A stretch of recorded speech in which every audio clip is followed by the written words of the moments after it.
5 de setembro de 1956. O Brasil parou para assistir à história ser forjada em metal. Pela primeira vez, um automóvel fabricado em solo nacional rolou para fora de uma linha de montagem no interior de São Paulo, sob os aplausos emocionados de centenas de operários. Não ostentava o emblema da Ford, da General Motors ou da Volkswagen.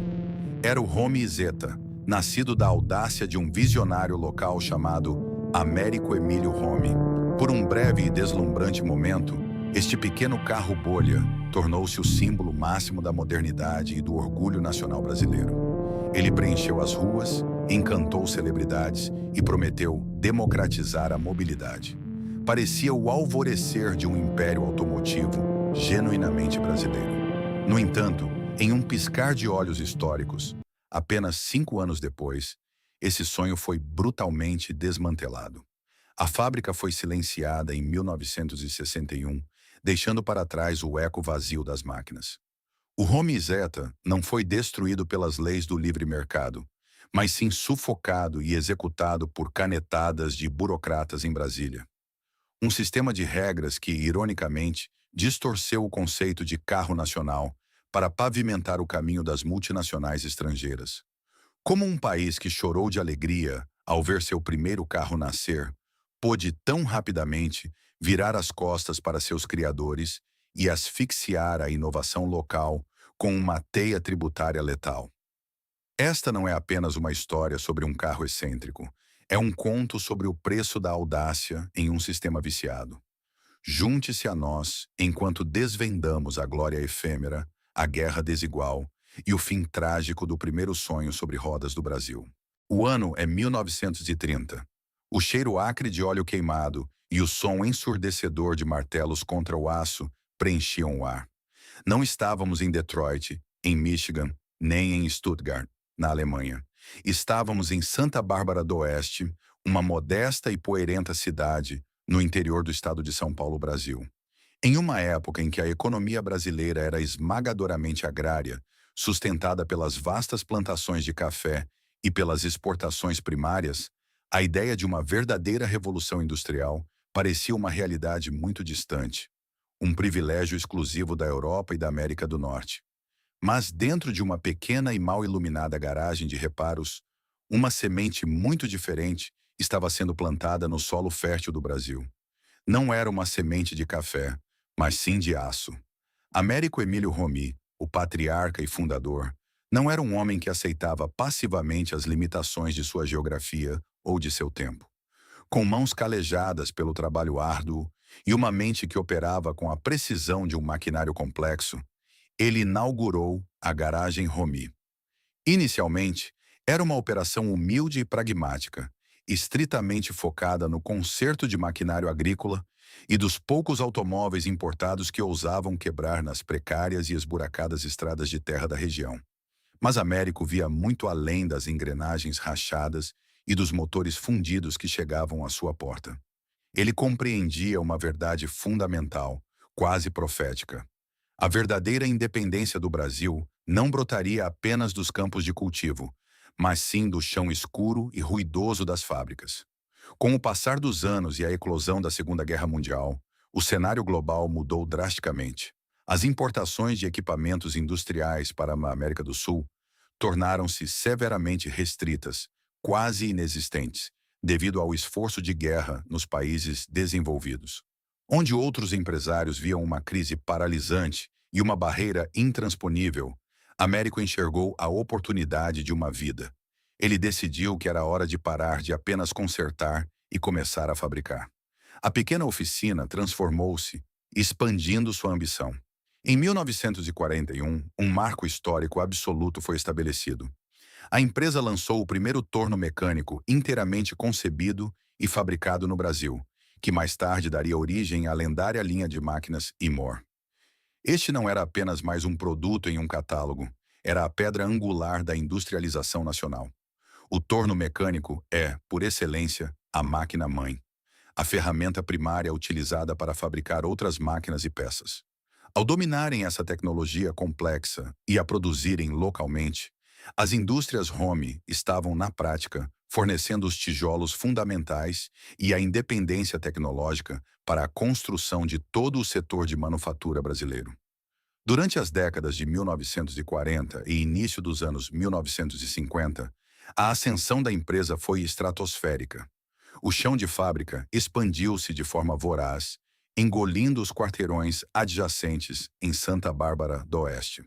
A força de trabalho, antes composta por não mais que um punhado de mecânicos de extrema confiança, multiplicou-se para abrigar centenas de operadores especializados, engenheiros de precisão e técnicos. A própria trilha sonora da cidade mudou para sempre. O ritmo calmo do interior foi engolido pelo batimento cardíaco rítmico, implacável e poderoso das pesadas prensas industriais e das ferramentas de corte de metal, operando em 3 turnos. A Indústrias Romi S.A. consolidou-se como um titã incontestável da mecânica pesada em toda a América Latina. Eles possuíam capital abundante em caixa, infraestrutura fabril de ponta e um acervo de conhecimento técnico inigualável na região. Exportavam tornos, construíam equipamentos industriais sob medida e acumulavam uma fortuna formidável, ditando o ritmo do progresso. Para a esmagadora maioria dos homens de negócios e industriais da época, este seria o ápice definitivo. O império do aço estava construído em bases sólidas.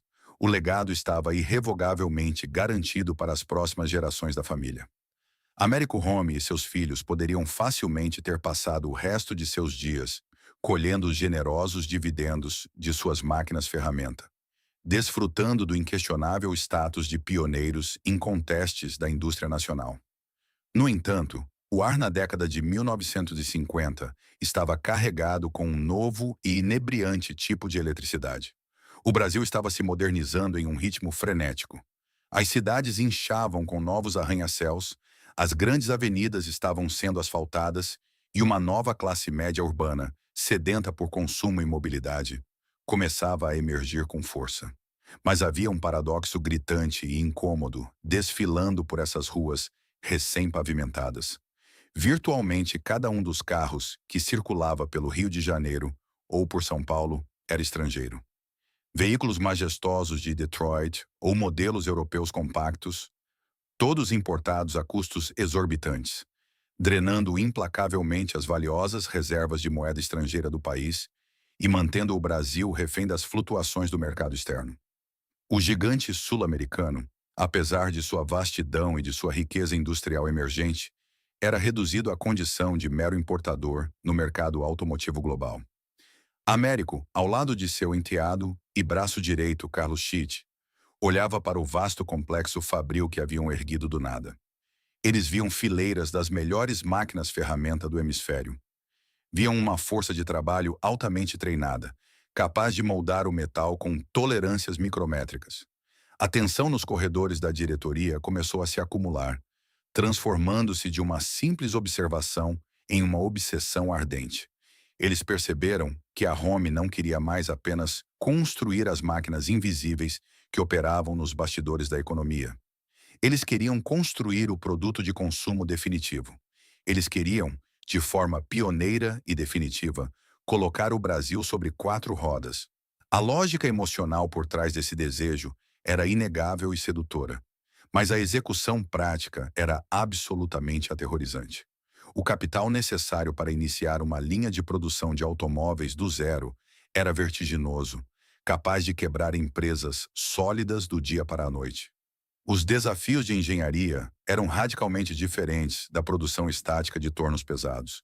Mais perigoso ainda era o espectro ameaçador das gigantes multinacionais do petróleo e do aço, que viam o Brasil apenas como um lucrativo mercado consumidor, não como um produtor independente.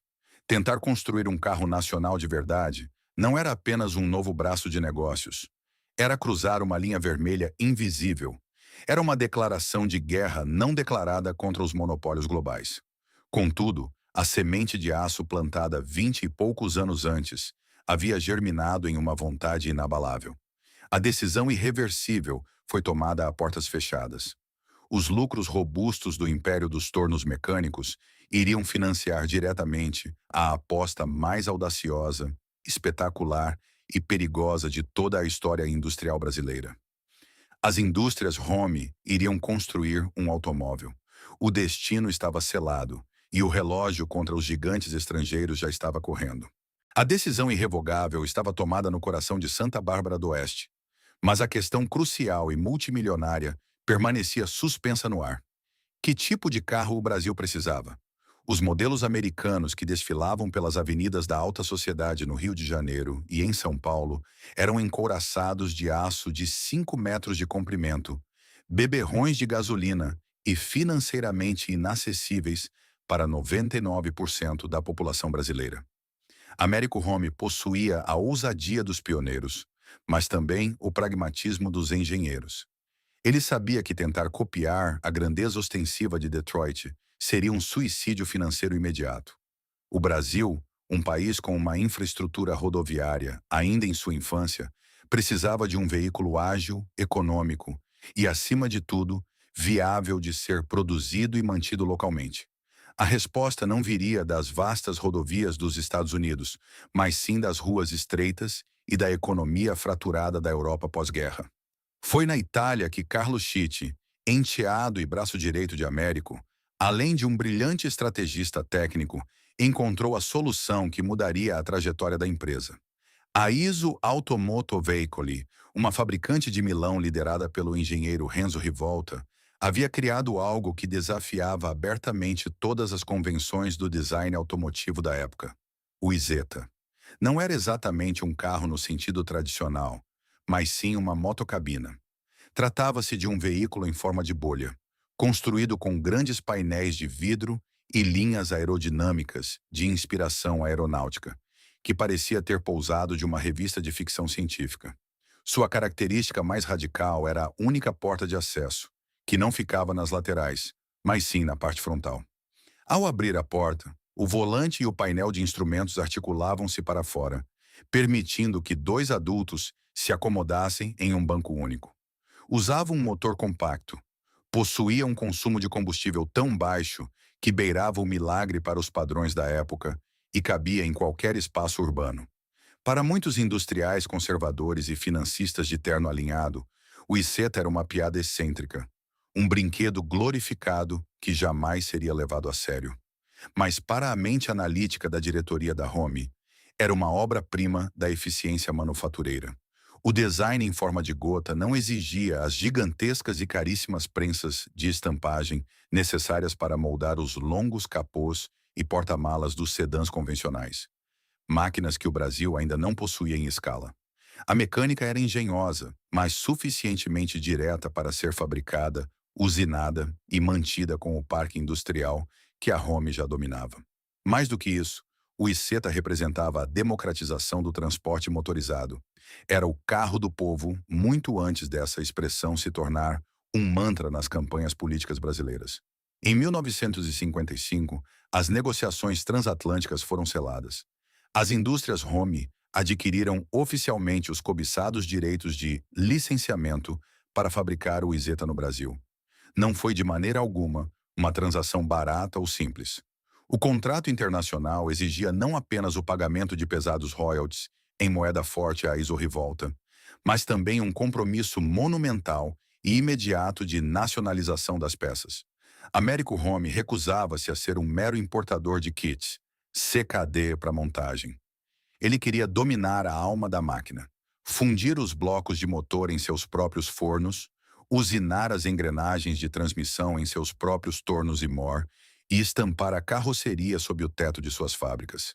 Ele estava comprando não apenas as plantas de um automóvel estranho, mas o passaporte definitivo para a elite industrial global. Aqui residia a verdadeira e aterrorizante tensão desta aposta de 4 rodas.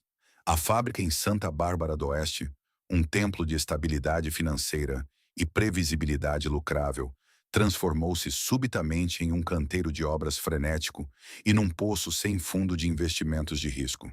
Para acomodar a complexa linha de montagem de um automóvel, a Home foi forçada a desviar uma quantidade assustadora de capital do seu negócio principal de máquinas-ferramenta. Novos galpões imensos tiveram que ser erguidos do chão, engenheiros de precisão foram realocados e maquinário especializado focado exclusivamente na produção automotiva, foi encomendado do exterior a preços estratosféricos. O risco era total e inegociável. Se o Home Zeta fracassasse nas ruas ou fosse rejeitado pelo público brasileiro, o rombo financeiro seria catastrófico o suficiente para arrastar todo o próspero império dos tornos mecânicos para o abismo da falência. Américo e Chite caminhavam voluntariamente sobre uma corda bamba sem rede de segurança, apostando o trabalho de toda uma vida em um veículo que muitos brasileiros sequer conseguiriam entender à primeira vista. E para piorar, o tempo era um inimigo implacável, correndo em uma contagem regressiva silenciosa.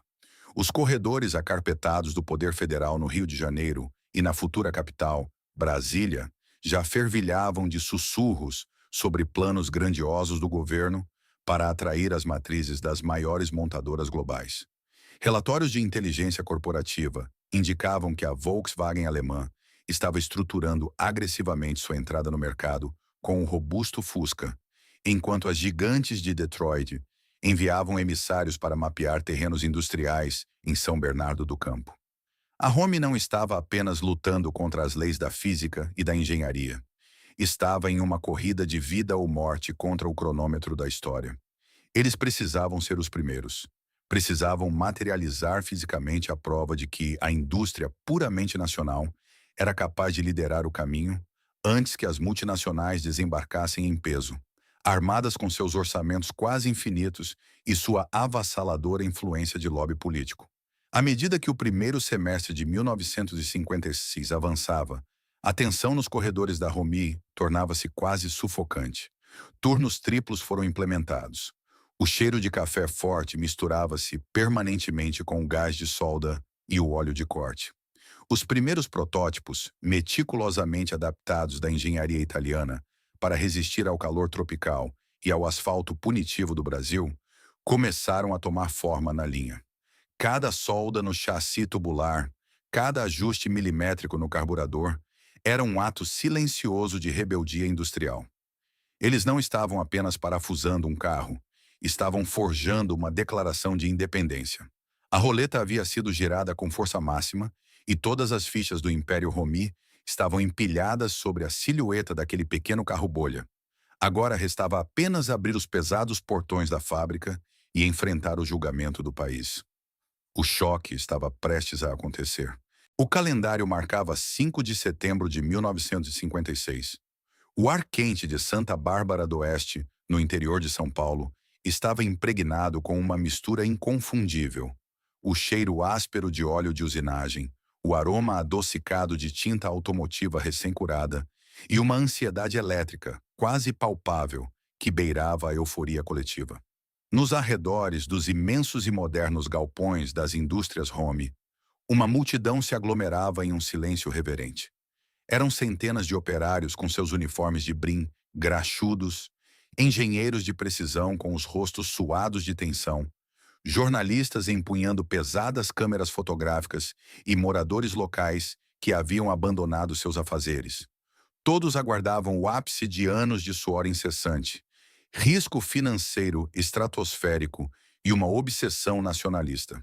Quando as colossais portas de aço da linha de montagem final finalmente se abriram, rangendo sob o peso da história, o som contínuo das máquinas ferramentas silenciou por um breve instante. Em seu lugar, surgiu um ruído completamente inédito naquelas terras. O ronco agudo, compassado e vibrante de um pequeno motor de 250 cilindradas a 2 tempos. Não era o rugido gutural de um V8 americano importado. Era a voz nítida e corajosa do primeiro automóvel fabricado comercialmente no Brasil. O Home Zeta, que deslizou delicadamente para a luz do sol daquela quarta-feira, não se parecia com absolutamente nada que o asfalto brasileiro já tivesse sentido.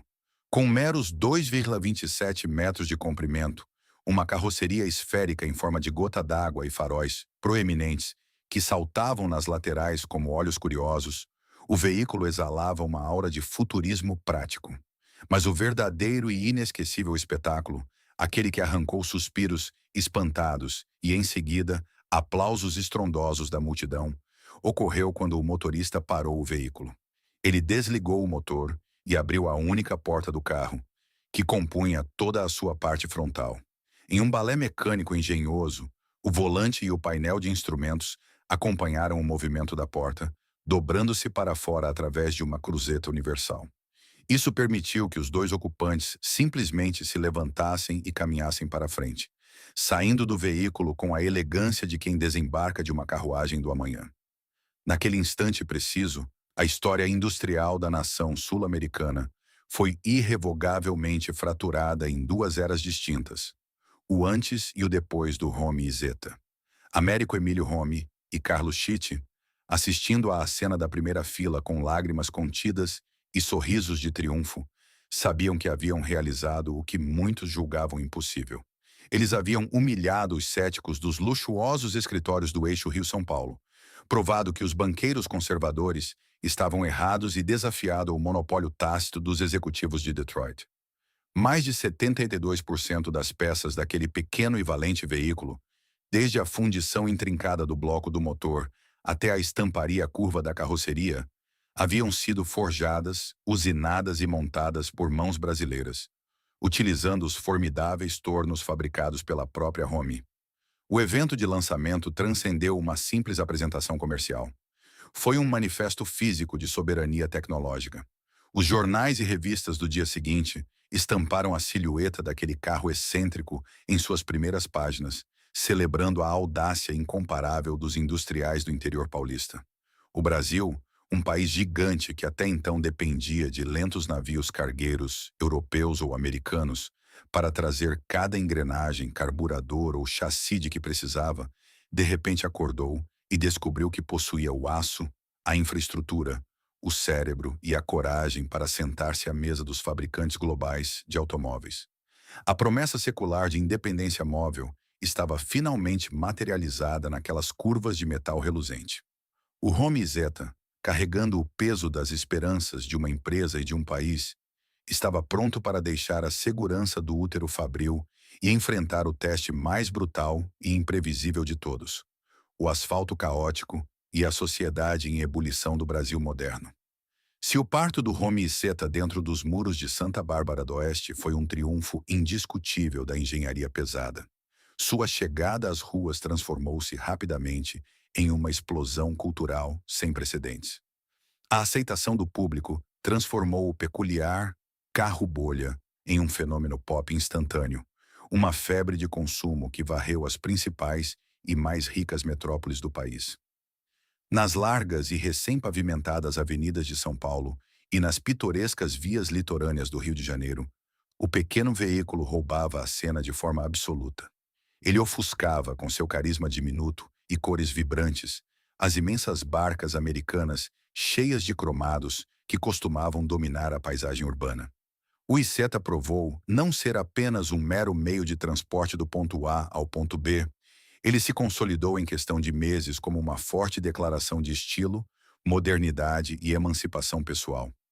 Seu projeto respondia com precisão cirúrgica às necessidades de uma classe média urbana em rápida expansão. Essa nova demografia estava sedenta por mobilidade e independência, mas encontrava-se estrangulada financeiramente pelos preços proibitivos e pela manutenção caríssima dos sedãs importados. A promessa de fazer incríveis 25 quilômetros com um único litro de gasolina era um argumento de vendas demolidor e imbatível em um país que já começava a sentir as primeiras dores inflacionárias de seu rápido crescimento. Além disso, seu tamanho incrivelmente compacto permitia uma manobra revolucionária nas capitais, que começavam a sofrer com os primeiros sinais de congestionamento e falta de vagas. O motorista podia estacionar o Romy e Zeta perpendicularmente à calçada. Ao empurrar a grande porta frontal, os passageiros desembarcavam diretamente no passeio público, um grau de conveniência que beirava a genialidade do design urbano. A máquina de vendas e a estratégia de marketing orquestrada pelas indústrias Romy foram agressivas, luxuosas e brilhantemente sintonizadas com a alma dos anos dourados. As campanhas publicitárias em jornais e revistas de grande circulação não perdiam tempo discursando sobre especificações técnicas áridas ou mecânica complexa. Em vez disso, vendiam um cobiçado estilo de vida, jovem, dinâmico, livre e irremediavelmente moderno. Celebridades consagradas da era do rádio, galãs do cinema nacional e figuras conhecidas da alta sociedade paulistana faziam questão de ser fotografados sorridentes a bordo de seus isetas brilhantes. O carro invadiu a cultura popular, aparecendo em filmes, chanchadas de sucesso e noticiários televisivos. Ele se tornou o presente de formatura mais cobiçado para os jovens universitários abastados e o segundo carro ideal, prático e charmoso, para as famílias modernas. Durante os luminosos anos de 1956 e meados de 1957, a família Home habitou o cume absoluto de seu prestígio público e industrial. O sólido e cinzento império das máquinas-ferramenta havia, contra todas as probabilidades, dado à luz o maior ícone pop do país. A linha de montagem operava em ritmo alucinante, tentando desesperadamente suplantar uma demanda que esmagava todas as projeções iniciais de vendas. A frota nacional de isetas multiplicava-se, pintando as ruas com uma paleta de tons pastéis e enchendo o ar com o som inconfundível de seus motores. A perigosa aposta de 4 rodas parecia ter sido ganha de forma espetacular. No entanto, o sucesso estrondoso nas concessionárias mascarava uma vulnerabilidade fatal. Nos corredores espelhados e frios dos ministérios governamentais, muito longe dos aplausos das ruas, uma tempestade política, silenciosa e letal, começava a se formar. O ambicioso plano de 50 anos em 5 do presidente Juscelino Kubitschek estava redesenhando violentamente o mapa industrial do Brasil. Regras estritas estavam sendo redigidas, definições legais de mercado estavam sendo forjadas, a portas fechadas, e pesados decretos tributários aguardavam apenas uma assinatura. A diretoria da Romi, embriagada pelos recordes de produção, não percebeu a tempo que as regras do jogo do qual haviam sido os pioneiros absolutos estavam prestes a ser alteradas de forma irreversível por burocratas. E essas novas regras governamentais estavam sendo desenhadas meticulosamente para declarar que um carro de apenas uma porta, por mais revolucionário que fosse, simplesmente não existia perante a lei. Enquanto o Home Zeta desfilava sob os holofotes e conquistava os corações nas ruas congestionadas, a capital da República, então o Rio de Janeiro, fervilhava com uma energia completamente diferente e muito mais perigosa. Em 1956, o Brasil havia elegido Juscelino Kubitschek, um presidente intensamente carismático, com uma visão de modernidade tão grandiosa que frequentemente beirava a utopia megalomaníaca. O lema central de seu governo era hipnótico e exigia pressa. 50 anos em 5. JK estava determinado a arrancar o Brasil de seu passado agrário, dependente das fazendas de café, e atirá-lo violentamente para a era industrial moderna. O coração palpitante desse plano ambicioso não era a agricultura, nem a mineração, mas sim a criação de uma robusta, massiva e irresistível indústria automobilística nacional. Para Juscelino, fábricas de carros não eram apenas negócios. Eram imponentes catedrais do progresso, símbolos supremos de uma nação que finalmente deixava para trás o subdesenvolvimento. O som das prensas colossais de Detroit e das linhas de montagem automáticas da Alemanha era a sinfonia que o presidente queria ouvir tocando no Brasil. Para orquestrar essa colossal e intrincada transformação, o governo criou, em junho de 1956, o GEA, Grupo Executivo da Indústria Automobilística. Liderado pelo influente e pragmático almirante Lúcio Meira, o GEA não era apenas mais um departamento governamental poeirento. Era um super-órgão dotado de poderes absolutos sobre o mercado cambial e tributário do país. Sua missão era clara e inflexível: estabelecer as regras do jogo, conceder subsídios milionários, aprovar os projetos técnicos e decidir, em última instância, quem teria o direito legal de existir no novo mercado automotivo brasileiro. O GEA detinha a chave mestra do cofre, a autoridade para isentar empresas da sufocante carga tributária e das tarifas de importação de maquinário pesado e peças cruciais. Era um privilégio financeiro sem o qual produzir qualquer veículo motorizado no Brasil era uma impossibilidade matemática e um suicídio econômico direto. A princípio, a criação do GEA pareceu uma bênção enviada dos céus para a diretoria das indústrias Home. Américo Home acreditava fervorosamente que o governo estenderia o tapete vermelho para a sua empresa. Afinal, eles não eram o exemplo físico e irrefutável do sonho de Juscelino. Eram uma empresa de capital 100% nacional, que havia assumido todos os riscos e, com recursos próprios, já estava produzindo o primeiro carro do país, alcançando índices de nacionalização de peças que as montadoras estrangeiras levariam anos para sequer sonhar em atingir. No entanto, a visão macroeconômica do GEA era fundamentalmente conflitante com a realidade pioneira construída em Santa Bárbara do Oeste. Os tecnocratas engravatados do governo olhavam para o mapa do futuro e viam as imensas rodovias de integração que estavam sendo rasgadas brutalmente no interior do país, como a colossal estrada Belém-Brasília. Eles queriam veículos robustos, caminhões de carga pesada para transportar o progresso e sedãs familiares espaçosos para encher as novas rodovias interestaduais. O pequeno Isetta, com seu motor minúsculo e design focado exclusivamente na agilidade do trânsito urbano, começou a ser visto nos frios corredores do poder, não como um herói nacional, mas como uma anomalia incômoda.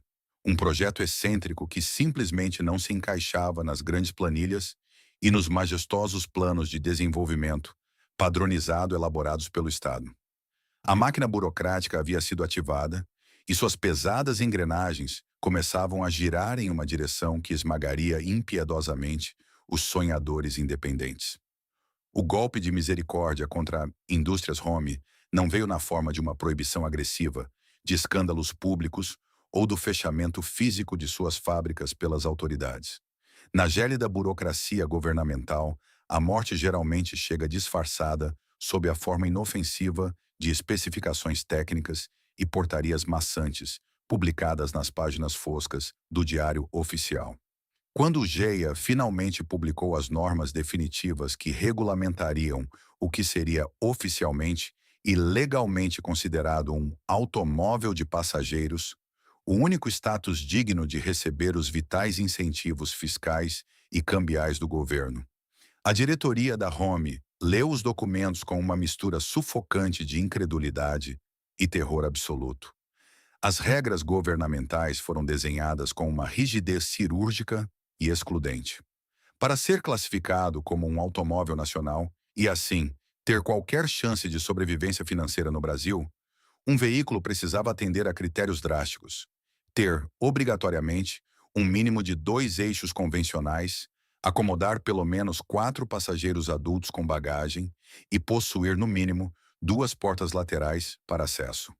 Em um instante brutal, definido por meras canetadas em um escritório atapetado a centenas de quilômetros de distância das prensas de aço, o Home Isetta foi legalmente obliterado.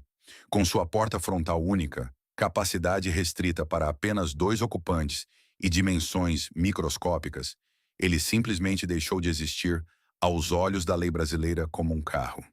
O veículo que havia parado o país meses antes não era mais um automóvel, foi rebaixado administrativamente para um limbo jurídico obscuro, tratado com o mesmo desdém fiscal e regulatório que triciclos de carga ou motocicletas pesadas. O choque nos escritórios de Santa Bárbara do Oeste foi paralisante e devastador. De uma hora para outra, a empresa que havia literalmente inaugurado a era automotiva no Brasil perdeu abruptamente todos os privilégios vitais que o GEA estava distribuindo generosamente, muitas vezes para empresas multinacionais que sequer haviam colocado um único pneu no asfalto brasileiro. Sem o cobiçado status oficial de carro nacional, a Home não teria isenção de impostos para importar as poucas, mas cruciais peças que ainda precisavam vir da Itália. Não teriam nenhum acesso às linhas de crédito altamente subsidiadas pelos bancos estatais, que jorravam dinheiro barato para as corporações estrangeiras. O pior e mais mortífero de tudo, sem as isenções fiscais, a carga tributária imposta sobre o preço final do Home Isetta disparou para níveis absurdos. O carro projetado para ser o veículo barato do povo tornou-se, subitamente, artificial e insustentavelmente caro por pura força de decreto governamental. Américo Home e Carlos Schitt, sentindo o peso esmagador de uma injustiça histórica, tentaram desesperadamente lutar contra esse leviatã burocrático. Viajaram incansavelmente para o Rio de Janeiro, carregando pastas grossas repletas de gráficos de eficiência urbana, relatórios de engenharia e apelos da população. Aguardaram horas a fio em antessalas enfumaçadas de políticos, argumentando até a exaustão que o Iseta era exatamente o veículo que o brasileiro trabalhador necessitava para as cidades que começavam a inchar. Mas as pesadas portas de madeira dos ministérios permaneceram firmemente fechadas. O governo havia feito sua escolha estratégica definitiva. Eles não queriam a engenhosidade caótica e independente dos pioneiros locais. Queriam o capital massivo, a previsibilidade e a escala de produção colossal que apenas as matrizes das grandes montadoras estrangeiras poderiam oferecer. A sentença de morte do Home Iseta foi assinada não pelo mercado livre, mas pelo próprio Estado. A glória estava prestes a se transformar em uma agonia financeira sufocante. A exclusão oficial do Home Iseta da categoria de automóvel de passageiros pelo GEA não foi apenas um golpe moral ou uma ofensa ao orgulho nacionalista da empresa. Foi o gatilho imediato para uma asfixia financeira meticulosa e implacável. No complexo e protecionista ambiente de negócios do Brasil, do final da década de 1950, a diferença entre possuir ou não o selo de aprovação governamental era, de forma literal e absoluta, a diferença entre a vida e a morte corporativa. Sem o reconhecimento oficial de seu veículo, as indústrias Home foram sumariamente atiradas em um abismo tributário do qual nenhuma engenharia brilhante poderia resgatá-las. Para compreender a magnitude do desastre, é preciso olhar para a matemática fria da linha de montagem. Embora a Home tivesse alcançado um impressionante índice de nacionalização de mais de 70%, o coração pulsante do carro, componentes cruciais do motor e partes específicas da transmissão, ainda precisava ser importado da Itália. Para as empresas abençoadas pelo Jaia, a importação dessas peças vitais era subsidiada com taxas de câmbio extremamente favoráveis e isenção quase total de impostos alfandegários. Para a Home, agora tratada como uma importadora de peças de luxo não essenciais, as alíquotas de importação dispararam para a estratosfera. O custo das peças italianas triplicou da noite para o dia. Mas o estrangulamento não parava nas docas do porto. No mercado interno, a carga de impostos sobre o consumo também desabou sobre o pequeno Iseta. Veículos reconhecidos pelo governo recebiam isenções pesadas para estimular a compra pela população. O Home Iseta, classificado agora de forma pejorativa pela legislação, passou a ser taxado com os mesmos impostos punitivos aplicados a produtos supérfluos. A consequência nas vitrines das concessionárias foi imediata e letal. O carro que havia sido concebido e planejado milimetricamente para ser o veículo mais acessível do Brasil, o verdadeiro carro do povo, teve seu preço de tabela dobrado artificialmente. Da noite para o dia, a matriz tributária transformou uma necessidade urbana em um luxo irracional. Comprar um Home Iseta deixou de ser uma decisão de economia inteligente e passou a ser um ato de teimosia financeira que poucas famílias brasileiras podiam bancar. O chão de fábrica em Santa Bárbara do Oeste, antes uma sinfonia ruidosa de produção acelerada, começou a sentir os primeiros solavancos. Os pátios, antes esvaziados pela demanda voraz, começaram a acumular unidades não vendidas. A matemática do negócio havia sido corrompida por forças fora do controle de qualquer engenheiro ou diretor de vendas. O ambiente nos escritórios executivos das indústrias Home transformou-se, de forma angustiante, de um centro de celebração pioneira em um bunker de guerra sob cerco severo. Américo Home, um homem forjado na lógica clara, exata e previsível da mecânica e da usinagem de precisão, encontrou-se de repente lutando contra um inimigo amorfo, invisível e profundamente irracional: a burocracia estatal. Ele não conseguia aceitar que a lógica matemática da eficiência e o mérito inegável de ser o primeiro produtor nacional fossem descartados com tanta frieza. Iniciou-se então uma peregrinação desesperada e exaustiva. Carlos Schitt e Américo Home redigiram dezenas de ofícios, memorandos e cartas abertas endereçadas aos mais altos escalões da República. Eles apelavam diretamente ao almirante Lúcio Meira, líder do GEA, e até mesmo ao presidente Juscelino Kubitschek. Seus argumentos eram irrefutáveis do ponto de vista técnico e social. O Home Zeta economizava divisas estrangeiras ao consumir pouca gasolina, ocupava menos espaço nas ruas, utilizava menos aço em sua fabricação e gerava milhares de empregos diretos e indiretos em solo nacional. Eles propuseram adaptações, pediram períodos de transição e imploraram por uma categoria especial para microcarros que refletisse a realidade do trânsito urbano moderno. No entanto, o silêncio que ecoava de Brasília era ensurdecedor. As cartas eram respondidas com formulários padronizados, e as reuniões terminavam com promessas vazias de estudos futuros que jamais saíam da gaveta. O governo estava irredutível. A máquina estatal operava com a rigidez de um trator, esmagando o que não se encaixava em seus moldes pré-fabricados. Enquanto a batalha jurídica se arrastava pelos corredores dos ministérios, a realidade financeira na fábrica tornava-se aterradora. A tensão atingiu um ponto de ruptura. Manter a linha de montagem automotiva funcionando sob aquela carga tributária punitiva significava que a empresa estava, literalmente, subsidiando cada carro vendido. A Home estava perdendo dinheiro a cada iseta que saía da fábrica. O caixa robusto, construído ao longo de décadas com a venda lucrativa dos pesados tornos mecânicos, e more, estava sendo drenado a uma velocidade alarmante para cobrir o rombo gigantesco gerado pela divisão de automóveis. A genialidade industrial de Américo havia sido encurralada, e a empresa agora estava sangrando seus próprios recursos primários apenas para manter vivo o orgulho de sua invenção. Eles haviam sobrevivido à complexidade da engenharia, mas estavam sendo lentamente estrangulados pela caneta dos fiscais da Receita. Enquanto as pesadas portas de jacarandá dos gabinetes em Brasília se fechavam definitivamente para as súplicas de Américo Home, os imensos portões do Porto de Santos escancaravam-se para receber um exército de aço estrangeiro. O Brasil, inebriado pela promessa desenvolvimentista de Juscelino Kubitschek e guiado pelas rédeas financeiras do GEA, havia estendido um tapete vermelho cravejado de isenções fiscais, terrenos doados e dólares subsidiados para as maiores corporações automotivas do planeta. O plano de ter um carro com DNA puramente nacional havia sido discretamente varrido para debaixo do tapete.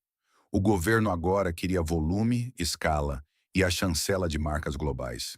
No epicentro dessa invasão industrial estava a região do ABC paulista, que rapidamente se transformava em um canteiro de obras titânico. Enquanto as indústrias Home sangravam seu próprio capital para manter uma linha de montagem no interior, empresas como Ford, General Motors e, de forma mais devastadora, a alemã Volkswagen erguiam complexos fabris colossais em São Bernardo do Campo. O contraste de forças era cruel e absolutamente assimétrico. A Home era um formidável império familiar de máquinas-ferramenta, tentando, com bravura e recursos próprios, desbravar um setor virgem. As multinacionais, por outro lado, eram leviatãs globais, armados com orçamentos quase infinitos, décadas de experiência em produção em massa e, mais importante do que tudo, o apoio incondicional e irrestrito da máquina estatal brasileira. O algoz definitivo do Home Zeta não vestia terno e gravata, mas tinha a forma de um besouro de metal. O Volkswagen Sedan, que logo seria carinhosamente batizado pelo povo brasileiro como Fusca, começou a rolar de suas linhas de montagem subsidiadas. Diferente do Zeta, o Fusca encaixava-se com precisão milimétrica nas exigências burocráticas impostas pelo GEA. Ele possuía 2 eixos convencionais, 4 lugares para passageiros e as abençoadas portas laterais. Como resultado de sua total adequação às normas governamentais, o veículo alemão foi coroado com todos os privilégios tributários que haviam sido brutalmente negados à pioneira de Santa Bárbara do Oeste. Foi nesse momento que a verdadeira e perversa natureza do intervencionismo estatal se revelou nas vitrines das concessionárias, criando um paradoxo econômico que desafiava qualquer lógica primária. O Fusca era um carro significativamente maior, exigia uma quantidade muito superior de aço em sua carroceria, utilizava vidros maiores, possuía um motor mais complexo e pesado, e demandava prensas de estampagem gigantescas que, em sua maioria, ainda precisavam ser importadas. Do ponto de vista estrito do custo industrial e do uso de matéria-prima, o Fusca deveria ser consideravelmente mais caro de produzir do que o minúsculo e eficiente Zeta de um único cilindro. No entanto, a matriz tributária distorceu a realidade de forma grotesca. Graças à isenção quase total de impostos concedida pelo GEA à Volkswagen, aliada ao acesso a linhas de crédito governamentais com juros quase nulos, o preço final do Fusca nas ruas foi achatado artificialmente. Simultaneamente, o Home Zeta, esmagado pela carga punitiva de impostos aplicada a produtos não reconhecidos, viu seu preço disparar. O resultado prático e devastador foi que um veículo robusto de 4 lugares passou a custar o mesmo. E, em algumas configurações financeiras, até menos, do que o pequeno carro bolha de 2 lugares. O consumidor brasileiro, que apenas alguns anos antes havia aplaudido de pé e chorado de orgulho ao ver o Zeta inaugurar a indústria nacional, deparou-se com uma encruzilhada fria e pragmática.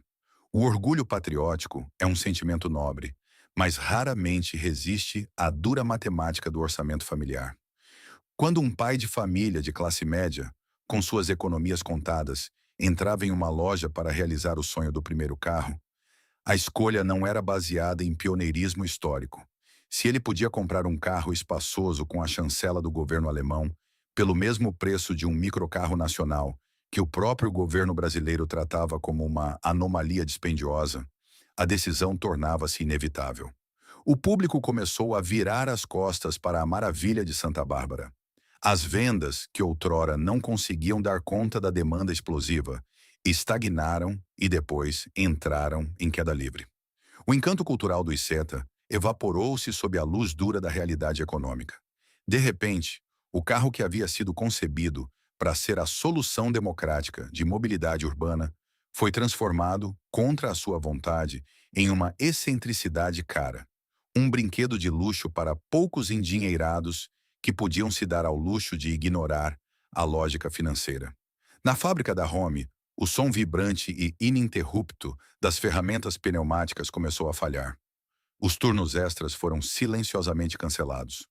O pátio da montadora, antes um corredor dinâmico onde os carros mal tocavam o chão, antes de serem despachados para os clientes, transformou-se em um cemitério melancólico de Zetas enfileirados, acumulando poeira sob o sol escaldante do interior paulista. A sombra projetada pelos gigantes estrangeiros havia, finalmente, coberto por completo o berço da indústria automobilística nacional. A guerra estava perdida, e a capitulação era apenas uma questão de tempo. O calendário marcava o ano de 1961, mas nos corredores administrativos das indústrias Romi, o tempo parecia ter parado em um estado de agonia contínua. A batalha extenuante de 5 anos contra o leviatã burocrático e as gigantes multinacionais subsidiadas havia cobrado um preço insuportável.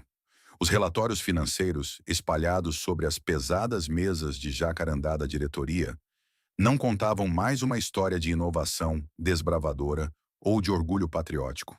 Contavam com uma clareza matemática aterrorizante, a crônica de uma hemorragia de capital profunda e letal. O Home Zeta, outrora o símbolo máximo da audácia brasileira e da independência tecnológica, havia se transformado em uma âncora de chumbo, arrastando inexoravelmente as finanças do próspero império mecânico para o abismo. A decisão mais brutal e dolorosa de toda a trajetória de Américo Emílio Home não foi tomada em um momento de fúria impulsiva, mas sim em um silêncio pesado, gélido e profundamente resignado. Ele e seu braço direito, Carlos Schitt, olhavam para o complexo fabril através das janelas do escritório central. Ao longe, ouviam o baque rítmico, poderoso e lucrativo das imensas prensas forjando as peças dos famosos tornos mecânicos da linha Imor, a divisão original da empresa, que continuava inabalável, sólida e gerando receitas vigorosas. Mas logo ao lado, nos imensos galpões envidraçados construídos a peso de ouro, especificamente para a linha automotiva, o ritmo era anêmico. Manter a fábrica de carros operando significava injetar todos os dias o dinheiro suado e os lucros vitais da divisão de máquinas em uma linha de montagem deficitária, apenas para pagar impostos extorsivos e fabricar veículos que não conseguiam mais competir nas vitrines contra a concorrência amplamente protegida pelo Estado. Era a clássica e terrível escolha de um cirurgião em um campo de batalha: amputar o membro infectado imediatamente ou permitir que a gangrena silenciosa matasse o paciente por inteiro. Américo, antes de ser um sonhador nacionalista, era um pragmático industrial de responsabilidade imensa. Ele tinha milhares de famílias na pacata Santa Bárbara do Oeste que dependiam vitalmente dos salários gerados pelas máquinas ferramenta. Ele não tinha o direito de sacrificar a estabilidade de toda uma comunidade e o legado construído ao longo de 3 décadas no altar de um orgulho ferido. A ordem irreversível foi finalmente dada, assinada com a tinta amarga da derrota imposta. A produção de automóveis seria encerrada para sempre.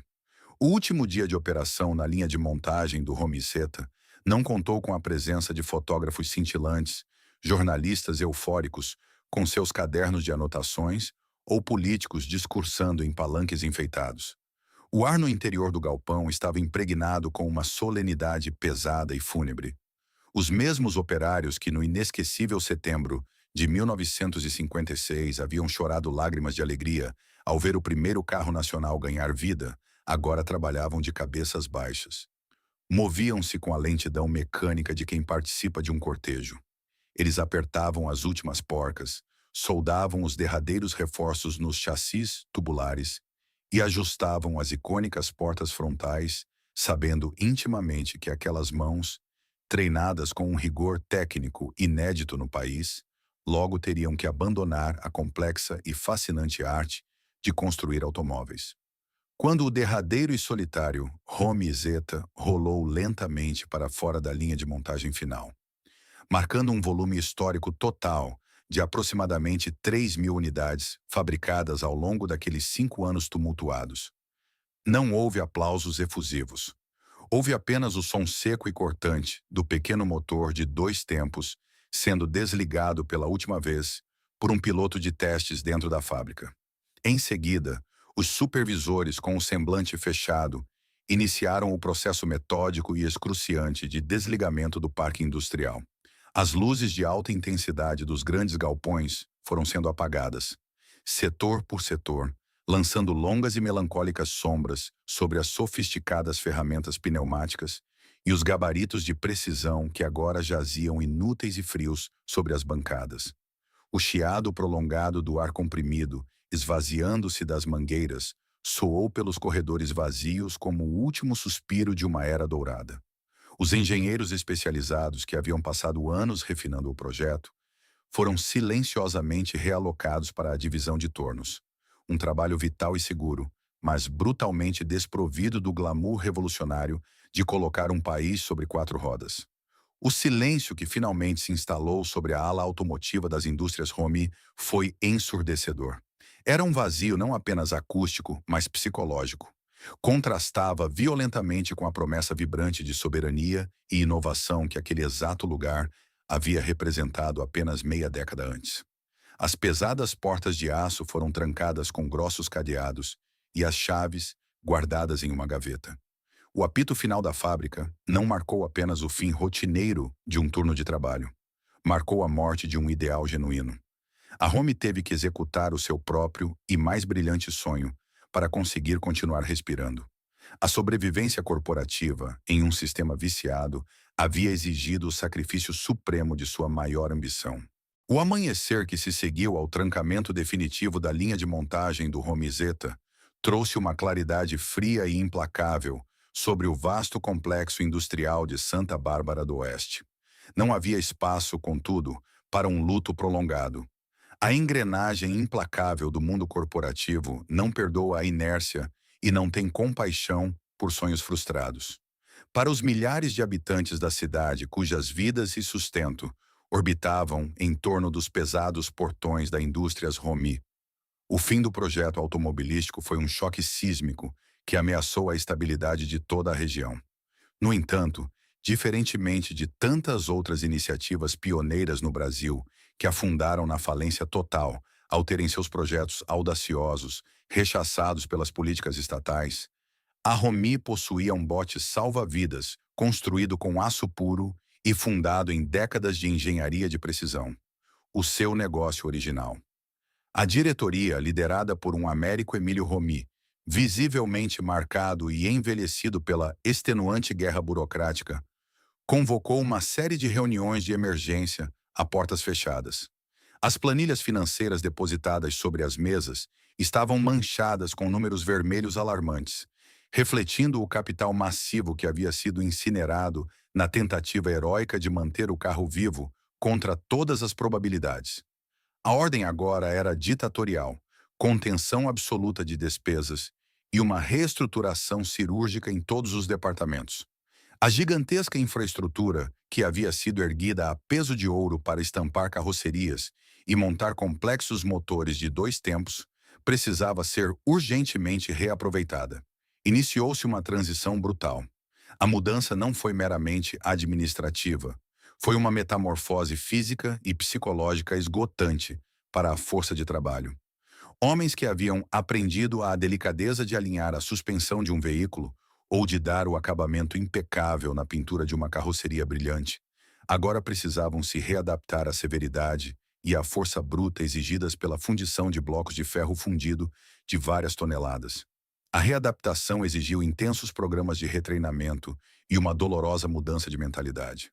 O chão de fábrica perdeu rapidamente as cores vibrantes dos automóveis e voltou a ser dominado pelos tons utilitários, cinzentos e esverdeados do maquinário pesado.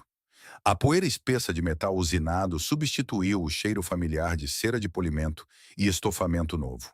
Ferramentas específicas do Isetta foram encaixotadas e arquivadas nos cantos escuros dos galpões, como relíquias silenciosas de uma era morta, enquanto o espaço físico foi rapidamente engolido pelas vorazes linhas de produção de tornos mecânicos. Havia uma ironia profunda, paradoxal e quase cruel na forma como a Indústrias Romi garantiria sua sobrevivência financeira e expansão na década de 1960. O tão aclamado plano de metas governamental, que havia escancarado as fronteiras do Brasil para as montadoras multinacionais e indiretamente sufocado o Romi e Isetta, estava agora gerando uma demanda explosiva e sem precedentes por infraestrutura industrial básica. A Volkswagen, a Ford, a General Motors e a Willys Overland estavam construindo fábricas colossais no estado de São Paulo e precisavam desesperadamente de máquinas-ferramenta de alta precisão para equipar e modernizar suas enormes linhas de montagem. Eles precisavam de tornos capazes de operar em 3 turnos ininterruptos, aguentando o castigo da produção em massa com tolerâncias micrométricas e durabilidade extrema. E quem fabricava as melhores, mais confiáveis e mais robustas máquinas de toda a América Latina? A Indústrias Romi. Assim, num giro trágico e prático do destino industrial, a empresa que havia tentado competir nas ruas abertas contra os leviatãs estrangeiros acabou se transformando na principal fornecedora de equipamentos pesados para esses mesmos algozes. O dinheiro vital que a Romi perdeu tentando vender carros ao povo brasileiro foi lenta e metodicamente recuperado, vendendo seus lendários tornos da linha Imor para as gigantes que inundariam o país com Fuscas, Kombis e caminhonetes importadas. A Romi tornou-se a arquiteta invisível do progresso alheio.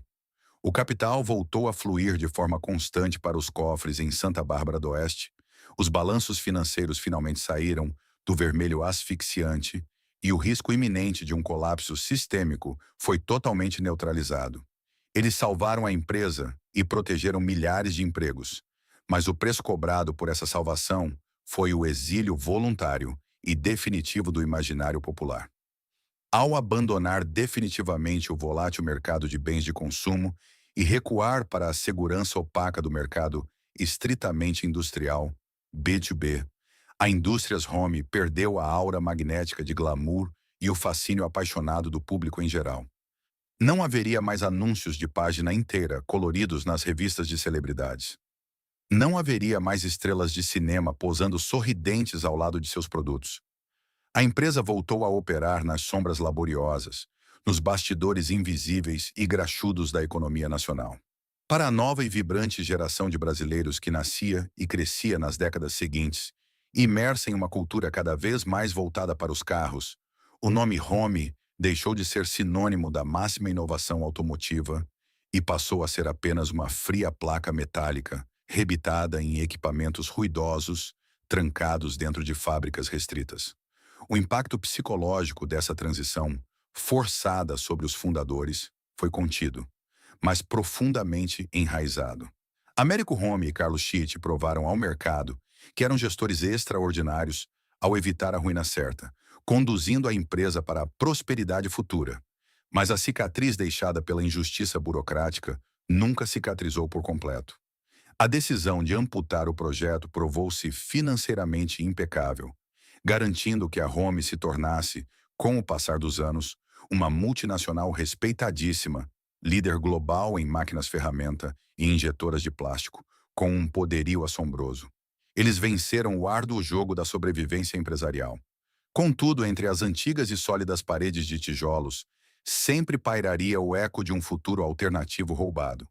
Um onde a engenhosidade brasileira não houvesse sido punida por seu próprio governo e onde a semente audaciosa de aço original tivesse recebido a luz necessária para se tornar uma potência automobilística global. O salto no tempo nos leva às décadas seguintes e ao alvorecer do século XXI.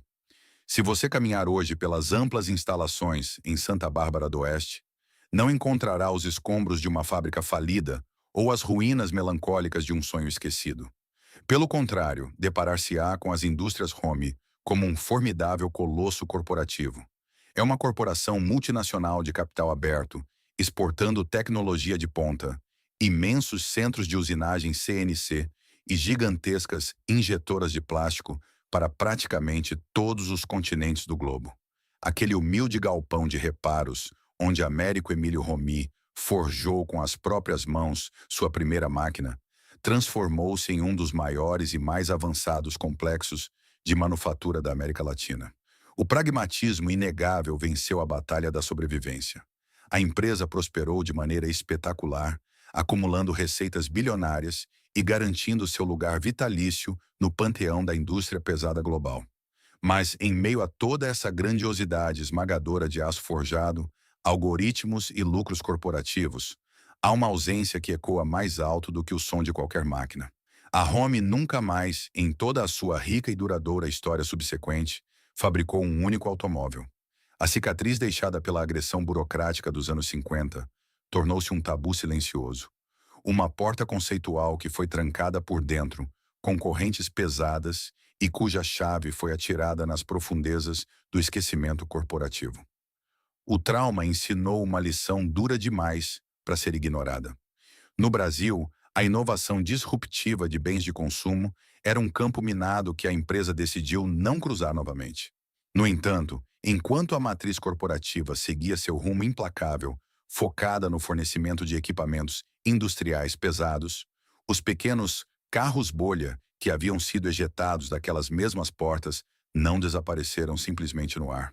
Das aproximadamente 3.000 unidades do Home Zeta que rolaram heroicamente para fora da linha de montagem entre 1956 e 1961, a grande maioria sucumbiu inicialmente ao peso impiedoso do tempo. Sem o status legal, sem incentivos e com peças encarecidas, muitas foram devoradas pela ferrugem implacável, abandonadas sob lonas em quintais esquecidos ou canibalizadas até os ossos de metal para fornecer peças de reposição em um mercado que as rejeitara. Nos anos imediatamente seguintes ao fim da produção, o Zeta parecia irremediavelmente destinado a se tornar apenas uma nota de rodapé, obscura e curiosa em livros empoeirados sobre a história econômica do Brasil. Mas a cultura popular tem uma maneira peculiar, poética e incrivelmente poderosa de corrigir as injustiças frias perpetradas pelos gabinetes oficiais. À medida que o século XX chegava ao seu crepúsculo e a nostalgia começou a revalorizar os artefatos de um passado mais ousado, algo extraordinário aconteceu nas garagens do país. O Home Zeta começou a ser resgatado das sombras. Colecionadores de carros antigos e entusiastas da história automotiva começaram a caçar avidamente as raras carcaças sobreviventes.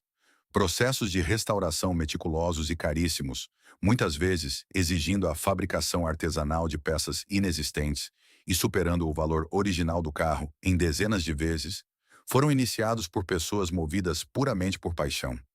De repente, o veículo que havia sido formalmente considerado inadequado, pequeno demais e ilegal aos olhos míopes do antigo Geia, renasceu como o graal dos colecionadores brasileiros. A suprema e agridoce ironia desta saga reside exatamente no status atual do Home Zeta. Hoje, um modelo perfeitamente restaurado com sua pintura em 2 tons e cromados brilhando sob o sol, não é mais considerado um meio de transporte subversivo. É uma joia sobre rodas. É disputado a lances milionários em prestigiados leilões de antiguidades, arrancando aplausos onde quer que vá.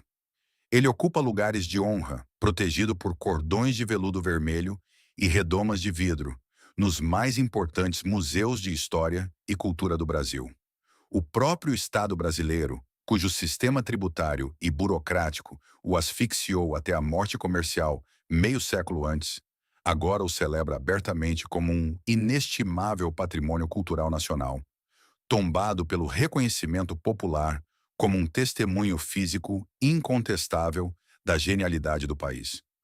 O fantasma do Home Zeta assombra as avenidas do Brasil contemporâneo, mas não com tristeza, e sim com um carisma lúdico e eterno. Ele se tornou o símbolo definitivo da resiliência criativa frente ao absurdo sistêmico. Quando as novas gerações observam a inusitada porta frontal se abrindo em um evento de carros clássicos, não veem a falência de um projeto de negócios. Veem o apogeu da audácia. O pequeno carro de 2 lugares, desprovido de privilégios estatais, tornou-se o mártir supremo da indústria brasileira e a materialização permanente de um doloroso IC. O que o Brasil poderia ter se tornado se seus governantes tivessem optado por nutrir a semente de aço da inovação genuinamente nacional em vez de esmagá-la? Américo Home e Carlos Schitt podem ter perdido a guerra fria e cruel das planilhas financeiras e dos diários oficiais em 1961, mas, no sagrado tribunal da história e no afeto duradouro do povo, eles conquistaram a imortalidade absoluta. O Home Zeta ensinou ao tempo uma lição definitiva. Regras burocráticas e canetadas em Brasília podem de fato decretar o fim de uma linha de produção, mas são pateticamente impotentes para apagar uma lenda verdadeira. A história do Home Zeta é, no fundo, um espelho cruel e cristalino das contradições de uma nação que frequentemente pune aqueles que ousam sonhar grande demais antes da hora certa. O silenciamento da linha de montagem em Santa Bárbara do Oeste não foi um fracasso da engenharia, da visão ou do talento humano.